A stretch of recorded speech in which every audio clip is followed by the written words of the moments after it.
Hello everyone, welcome to our next episode of Behind the Scenes. In this episode, it is my pleasure to have a chat with Sahar Khan, our Director of Marketing. We're going to find out more about the creative campaigns like Chris Hemsworth, B3DXP, and many more. Let's have a word with her. Good morning, Sahar. It's an absolute pleasure to have you on the show. How are you doing? I'm doing very well. Thank you so much. How are you? I'm good as well. There's a question that everyone wants to ask you, but let me tell everyone I'm not the biggest fan, of the question. How was Chris? Spare no details. I know many Chris's, but I'm sure you're referring to Chris Hemsworth. Yep. Just going back, reflecting on the time spent on that campaign. I mean, everyone in the company is aware that we spent close to 2 years planning and, having to execute that campaign. But that day is a very memorable day for me at least. I'm a huge fan of the Avengers and especially Chris Hemsworth's Thor. So it was just a fan moment for me, and obviously we were working together, so we had to keep that professional as well. So, I really wanted to say, can I hug you? But I could not, obviously. But so it was just, having that composure, and with him, he was just absolutely brilliant. I mean, as an actor, as a person, he was just, I've never really closely worked with a star like him ever before, but what the expectations were, of whether he'll be, the kind that takes a lot of breaks and, he'll want his space. Yes. He was nothing like that. He was extremely down to earth. He was listening to what we had to tell him, which was again, something that was not easy, because you're telling an actor, no, you're not doing this right. Look at who you're talking to. It was very nerve-wracking, but with the director as well, so Robert Stromberg, I think he was also absolutely amazing. So we would be sitting over there, we would just say, okay, this is not working out well, and he would change even his jacket. For example, I remember he was keen on wearing a blue one, a light blue one, and we wanted him to wear a darker color. Right. So we told him, and he literally went upstairs, changed the jacket. Great attitude, great time spent with him, his team as well. When we were recording for the radio as well, in a room that was set up, he was listening to what we had to say, just teaching him how to say Bayut.com. It was an experience. I still have some of those videos with me in my phone. Yeah. Maybe I'll just show you later on. That's a lot to take in. And I also heard that he just came in one entire day and then... They gave us one date. That this is it. Wow. Because after that he was busy with another campaign, and before that he was busy with another thing. So I remember the shoot took place on the 4th of July, and we were in the desert in that heat. But like I said, he was a true professional. With all these ad campaigns and campaigns in general that we do, which are so creative and unique, how do you convince the executives in terms of getting them approved? It's not an easy process. I won't say it's a difficult process, but it takes time because you have to make sure, or to convince the management, or our CEO or your manager, you have to have that relationship of trust with them, which obviously builds over time. So if I reflect back to how we started, again, we started off very humbly, and what was given to us was no budget, start with whatever we have, and with time we successfully built that, and that's what built the the relationship with the CEO, the managers. At that time we didn't have a very large group of people in the company, and they could see that okay, fine, what this team is suggesting is bringing in value. So like I said, it takes time, but once you show the potential and once you show that what you're saying is, again, it all drives down to how passionate you are about it. So even when presenting in front of them, you have to show the the belief you have in that product, or how passionate you are about that particular campaign and why that will bring in the value that you think it will bring in. We all learn from mistakes, and sometimes something goes somewhere where it's not bringing in that kind of value, but then again you evolve, you learn from all of those experiences. And with the content segments that we have, which were given to us in the beginning, which we started off with, once we started seeing results from them, then it was, again, not an easy road, but we were on the right track. And we did have, easier conversations with the management on, let us try and do this. Let us try and do this. And fortunately, we've been very lucky, and we appreciate it, highly appreciate it, and we're grateful that they now trust us, and they trust our opinions and what we, whatever we suggest. It's all about evolving with time. And this is what we've done in marketing. So whether it's a campaign or a segment that you can track with data, because campaigns are something that you cannot track. You can track how many times it has been viewed, but you can't tell if the person who's watching is happy or they don't want to see you. So you can track it in that manner. So you have to create a campaign that shows what you've got, but in a manner that some people would like to see it. So there's a lot of thought process behind each campaign. A lot of research involved, a lot of time spent, with teams, brainstorming, spending time, having meetings, and then conducting all that. So it takes time, but once you have that relationship built, then it becomes a little easier for you to convince the management. Right. And I think you sort of touched upon the strategies and the playbook that you use in order to get these ideas using the digitally available platforms that we have. Is there any specific pointers that you can give us in terms of how those campaigns are brought to life? So now we work very closely with the performance marketing team. So whenever we launch a campaign, we sit together regularly to look at what it's doing, how is it performing, and everything is trackable these days. There's nothing that cannot be tracked. It's just the traditional means of marketing that you cannot track. Even that has data around it, So even the radio channels that you choose to, air your ad on, they give you the footfall for that, how many people listen in and tune in. And then you have your bridge banners, that we also sometimes do. And again, they give you the footfall, how many cars pass by under it. But that doesn't mean, again, going back to my point of how many people are enjoying seeing your content, right? So they may miss it, or they may not look at it, or they may see it, but yeah, whatever. So it's that recall method. So when we do something in any campaign, we have a 360 integrated marketing approach. When we launch something, we're everywhere. And we try to bring in the traditional means of marketing as well. So you will see us on bridge banners, you will hear us, you will see us online, you will hear us on the radio. Even once the campaign is finished, your work is not finished as a marketer. You have to still keep on making sure users are, getting benefit from what your campaign is about. So our latest campaign with, which we started off with Chris Fade, it talks about the latest features that we have, and what those features are based on is exactly what the consumer wants from the industry or from a portal. So it's again, if someone is not getting any kind of benefit from what you're introducing, then there's no point in having a campaign. So I mean, the product and the tech teams have done a fabulous job giving us these features and segments that we can make noise about.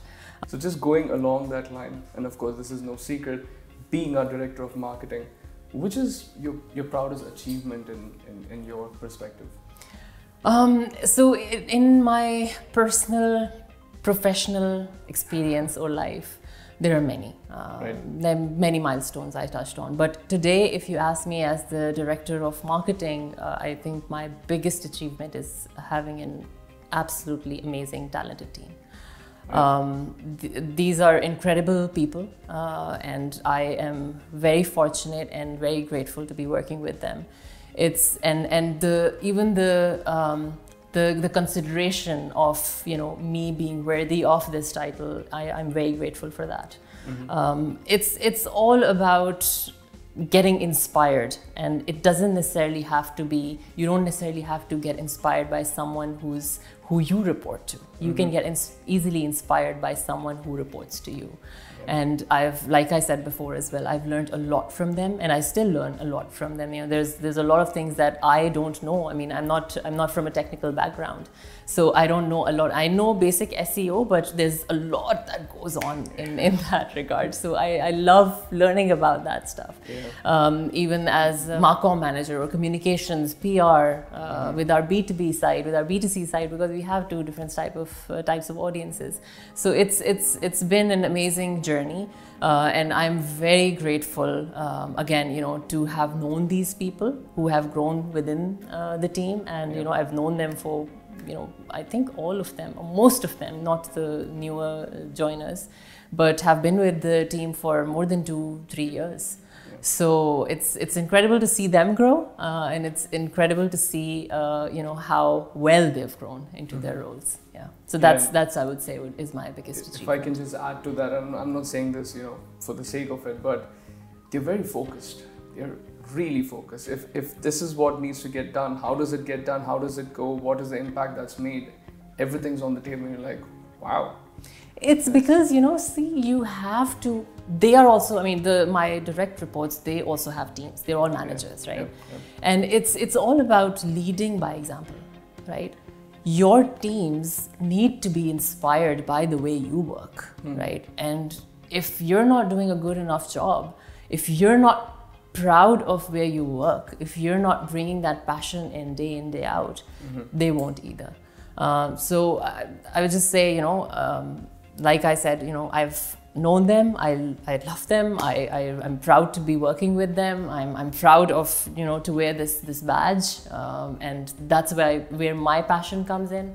I'm proud of how we've grown as a company, and I see that in all of the team members as well. I see how proud they are of what they do, and how proud they are of the company. So it's a really it's a great feeling, you know, when you see that what you believe in, your team also believes in that. And given the momentum, I'm sure we'll have many more success stories. Oh yeah, absolutely. No questions we're not stopping anywhere anytime soon. Yeah, we have amazing plans even for this year, next year. Last year, you know, with COVID hitting us, nothing stopped us. You know, we kept on innovating, we kept on evolving with, you know, the digital measures in place. But given the journey that you've had, is there any specific campaign that you've been really proud about? But I think it's not really fair, because that campaign had a large budget. I mean, we spent millions on that campaign. So it is the Chris Hemsworth campaign. And again, because I was directly involved with that campaign. So, and it's for many reasons. It's not just the ad. Again, it's even the thinking behind the ad. So fine, Chris Hemsworth was the face, and obviously that played a vital role in where that campaign went. But to bring in the Dubai, or the place where we live in aspect, right? I think that was what was important, and that's what I really liked about it, you know. So we were bringing where we live, the place that we love. You know, we are all in this room, actually, we're all expats. We come from other countries, and we have made this our home, obviously for a reason. You know, sometimes it's job that takes you over here, sometimes it's family, but we've all come to love this place, and we wanted to show that in the campaign, using Chris Hemsworth, you know, so that anyone can make this their home. Right. So talking about Dubai, is there a specific place that you love just going to, visiting, and so on? Okay, so as if you're talking about it from a Bayut perspective, like a location that, you know, stands out for me. Actually, I personally love the District 1.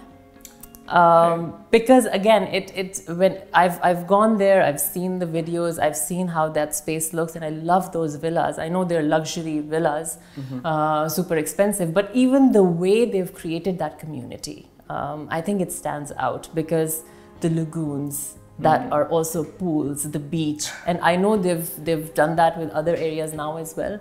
But just thinking out of the box on, and it may have existed somewhere in the world, before that, but it's all about bringing that to this space and making it an amazing community. So I think it's really nice. I would love to own a villa over there maybe someday.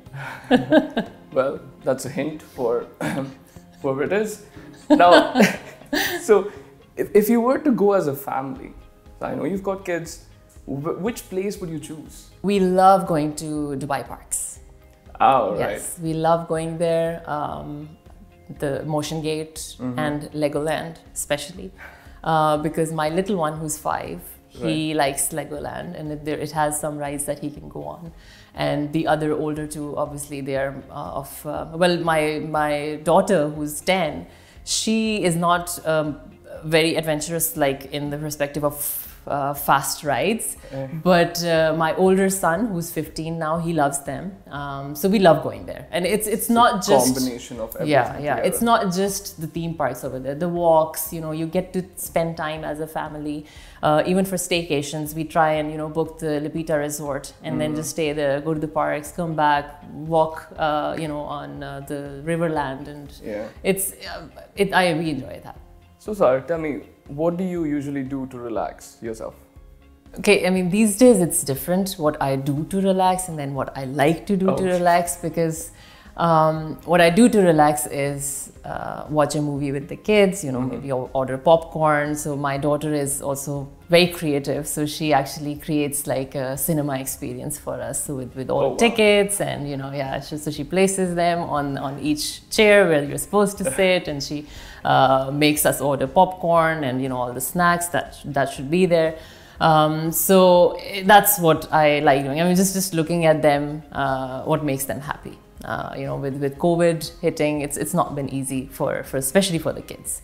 But what I like to do to relax is, go on a long scenic drive or sit somewhere where I can see the rain, greenery, mountains. I come from Austin, so in our house over there, we had a covered patio and we had a green belt in the back, which was on the hills. So it was just beautiful, and I would honestly just take a cup of tea, sit outside and just watch the rain sometimes, or just be on my own and listen to some music. So that's what relaxes me. When I'm all by myself, I've tried to, I'm trying not to go on my phone also, so I just try to put that away, just put SoundCloud on that, put some music on and either read a book. I also like to read. So these days, or for the past few months, I've not been able to, but I love to read a good book that I cannot put down. So, all right. So now we're going to do something fun, for which I'll have to take this, keep it with me. All right. So we're going to have a quick shootout of questions. Okay. And you just tell me the first thing that comes to your mind. Okay, I'll try. All right. Your favorite memory at Bayut? There's a lot of memories that First are my thing. favorite. I mean, is it my favorite funny memory or? Okay, which is the funniest memory that you have in Bayut? Okay, there are a couple, but I'll go with one. So I remember this time I was in sales, just joined the company, and we had to go, and there was 5 of us, 5 salespeople. That was the only actually employees we had at the time. And we were supposed to go to the international city for a sales blitz. So we were supposed to spend the whole day over there, talking to clients, move office to office, and just convince them to come on Bayut. And I unfortunately chose a very wrong outfit, and especially my shoes, because we were gonna walk all day long. So I was in the long leather boots with high heels, and I was carrying my laptop, and I'm sure Fiba and Chris remember that, and we laugh today at that memory as well, on how miserable I was towards the end of the day because it was getting hot. And so that's I guess it's one of the funny memories that I remember, and it's just stuck with me. How many days were you not able to walk after that? I was not able to wear those boots for like a very long time, that's for sure. But yeah, I mean, I love wearing heels. So yeah, even if I'm miserable, I do wear them. Yeah. Second one, coffee or tea? Coffee at work, tea at home. Oh wow, it's very specific. All right, the most played song on your playlist. It cannot be the Bayut jingle. Anything apart from that? I don't think I've ever played the Bayut jingle on my playlist. I wouldn't do that. So it changes. And right. These days and I'm very much into Sufi music and, right. you know, remakes of qawwalis and stuff. I love that kind of music. I'm not sure how many people know what I'm talking about. But these days I love that song. You may have heard of it, Tere Jaya Hor Dista. Yep. Yeah, I just love it. I can listen to it over and over again. Repeat again. Yeah, I like that song. That's true. Okay, the final one might not be something that you can give quickly, but what is your vision of the future in terms of Bayut, in terms of probably where you see the world going as well, in your words? I can actually give a short answer for that. Okay. So my vision of I guess it's because it's my vision, so it can be of a perfect world where nothing happens that is considered fraudulent, you know, and the customers are aware of what they're doing, and so it's an ideal world, obviously, but we need to move away from that. At least, you know, what we're trying to do and what we're trying to move towards from our company's perspective as well as Bayut and dubizzle is the same thing. To try and get rid of as many duplicate fake listings that we have, you know, so whatever we have control over, you know, with TrueCheck and all of the new products and features that we have. So we're heading in that direction. But I think, again, to make the whole industry join us in you know, in trying to get rid of all of this fraudulent, I would call it fraudulent behavior, because you're trying to, you know, you're trying to make something appear in front of someone that doesn't exist, or it's not true, and you're aware that that knowledge is not true. You know, maybe the property's gone, or maybe you're telling them it has 5 beds when it doesn't. So I think it's just these little things that you know, consumers. I mean, literally, they're little things, but they pile up into this. It can be very annoying for the consumer. So I really hope we can at least maybe set that example, and you know, we can be the portal that has no fake and duplicate listings, and we're heading in that direction, and very soon hopefully we will have that. True, and I'm absolutely on board for that. Yeah. I'm sure you are. Yeah, much of a communist myself, well, but thanks, Sahar. It's been a pleasure having this chat with you, and I hope we can do this again. I had a lot of fun. Thank you so much for having me. I'll be honest, I've never done this before, but it helps when you're speaking with someone who you're familiar with and who you enjoy talking to. So I had a good time. Thank you so much. Thanks everyone for joining us for this month's episode with our Director of Marketing. I can't wait to bring you more people from behind the scenes. And yes, you're not getting rid of me that easily. I'll see you soon.